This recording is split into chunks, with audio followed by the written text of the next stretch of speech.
Hi. I don't know if you heard about Fox News commentator Glenn Beck and his suggestion that you leave any church that preaches social justice, but that is his opinion. The Fox News commentator suggested that any church that uses the phrase social justice is actually using it as code for, and I quote, Nazism and communism. Now, I don't know if you visited Plymouth or if you spent any time in our pews, but you probably haven't heard a lot about Nazism or communism either from Sharon Benton or from me.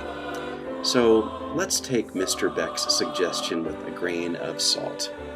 I also don't know if you're reading the Gospel of Luke with our Plymouth Reads group through Lent, but it's hard to get through Luke's Gospel without encountering social justice.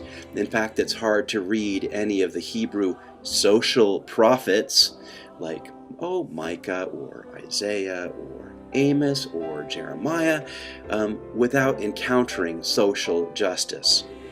This week, if you're reading along with us, you heard Jesus mention the phrase, "Where your treasure is, there your heart will be also." I wonder how Mr. Beck would feel about that.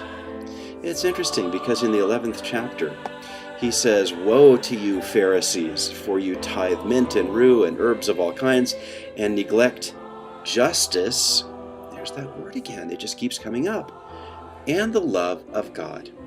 Justice and the love of God. Well, if you have to boil the New Testament down to something, that's a pretty good place to start. Hope this week is going well for you, and hope that it is a time filled with blessing. Thanks for tuning in.